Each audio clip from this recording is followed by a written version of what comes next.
ما هو وحن كوبان أبو رانا إنه يوح جاب كايا كسمين إنه waxaad ka arki kartaan markii aad mutaabacayso aad la socoto qaabkay u hadlayaan iyo fiidiyoyadooda maanta waxaan idin wadaa wadaad wahaabiya oo kamid ah culimada wahaabiyada ee magaalada Garissa Kenya Northeastern oo afka furtay isagoo dhahaya ka kacay wala idinku soo galay magaaladii Garissa oo wuxuu leeyahay magaaladii Garissa wala in la jooga laakiin inaga u badan hase yeeshee gooyaha tuulooyinka waa la soo urur maalin walba fikirkeenu maalin ka dambeys gadaal buu soo siqanaya oo fikirkeenu wuxuu soo galayaa uu soo cidhiidhiyamaya uu soo liidanaya waana la soo riixaya kaaga daran qaxootigii Kenya iyo meelayowga qaxootiyadii Dadaab waaba la qabsaday nimankii Suufiyada haba qabsaday afka ayuu furtay waxa uu ka hadlayaa goob ay kula hayeen kulan ama qalin jabin oo ay ugu yeedheen macad oo uu leeyahay wadaad Sheekh Cabdiraxmaan la dhaho oo wahaabiya ayuu ka hadlayay oo ay joogeen kulligood afka ayuu furtay saddex qodob ayaan ku soo ururinayaa qodobka koobaad halkii uu dhalinyarada ku tarbiyeyn lahaa infitaaxa iyo inay dadka kale walaalahooda ay la noolaadaan oo waxa ay ku kala duwan yihiin lagu dhameeyo qaab cilmiyeysan iyo qaab ah qul haatu burhanakum in kuntum saadiqiin oo ilaahay yiri xujadiina keensada hadii aad run sheegaysaan halkii uu qaabka u dardaarmi lahaa ayuu wuxuu u dardaarmay qaab ah dagaal iyo xoog isagoo dhahaya sheekhiina Sheekh Cabdiraxmaan waxa laga jeexi doona dakhar macadkiina lacagta la marin doona ka kaca taasoo ah in dhalinyarada qalbigooda uu ku beerahayo cadawtinimo iyo iska caabin xagga ficilka iyo gacan ka hadal ah isagoo sidaa dhahaya ila daawada بعد كمان سوى ورد ما دار العلوم والتعليم قال سوى ورد ما سوى ورد أفر كل ويل ذيك اللي بسوي ورد ورانا دليلها ما يصير دليلها ما يصير شيخ عبد الرحمن دخل بالوجه مثلا ولقت الوجه انت اوبردي كرتا هذا اللي قال وذكر تعليمين waxa alla wixii dhalinyaro tuulooyinka ka dhalanayeen ee dugsiga baranayeen dhan nimanka way aruuriyaan marka waa in qaxootiga la tago waa in la baxo waa in tuulooyinka lagu soo wareego waa in culimo kacdo waa in la dhex fariisto waa in tacliin la baro waa in aqeeda salafiyada mubaaraka la nashriyo oo dadkii la inqaadiyay سأرتي بان سلعة أرتاح كجنة أنا سوي قادية يا أود كان هذا اللي منها يا أو ما أرتاح الجروب يا مركب بارك الله فيكم إن السياح هذا كل شيء دار هذا مرهي أنت سوي بعد شيء جوابتي وهذه كهرباء واحد سويسين والسلام عليكم ورحمة الله وبركاته قضب كلابات وأنكسر أورورنا يحويان وحام موقتا أو سعد موقتا إن وهابيدو مالن بمالك كدم بيسا وصو أورور سمها يو أو صو يرانا يو afkaartooda iyaga ayaana qirtay odayga afkiisa ka dhageysta isagoo dhahaya fikirkeeni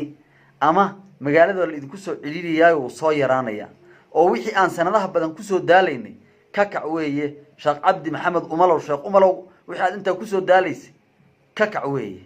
isagoo dhahaya ماشي وانا قفص عرضت دويسين شوفي وشون نقطي شيخ محمد عبد الله waxaad ku daaraysay haddii aragtid meesha wax marayin iyo nimanka say u dhaqanayeen iyo wax sameeyeen hadaas wada yaabisa marka wax gacanteedu kuma jiro magaaladan Garissa Soomaha magaaladan Garissa suufu wuu jooga laakiin suufana oo badan takfir wuu jooga tabliiq wuu jooga laakiin kullu waxaana oo badan hasa ahaatee tuulooyinka aaw madaxa dadka oo dhaqato dhaqrikii gac laga soo cararay banaka soo cararay xaqiiqad jirta waa taa marka rag dhalinyarada ahaa ee dacwada salafiya haastay ee joogay muxuu ahaa qaxootiga joogay ee meelaha joogay gacan ku bado ay ma hadli karaan dadweynaha baa intuu u imaado ka waran sheekh dadweynaha intuu u imaado wuxuu dhigay sheekh aqnida ka hadlina mawlidka ka hadlina wala dili suufash la dili ka hadlina ama sheekh maslaxada anaga fiirnayna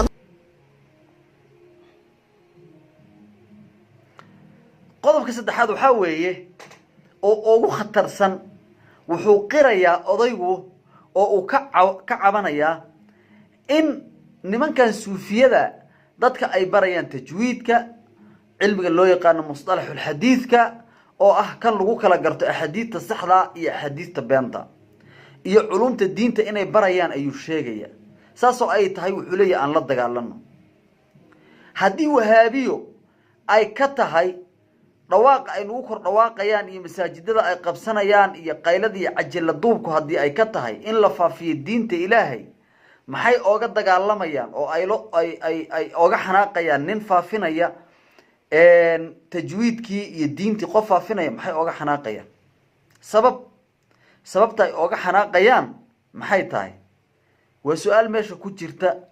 oo isweydiin leh haddii ay tahay waxoodu diin faafin xaq faafin haddii ay tahay sida uu sheegayo nin faafinaya xaqii iyo masaa'il diiniya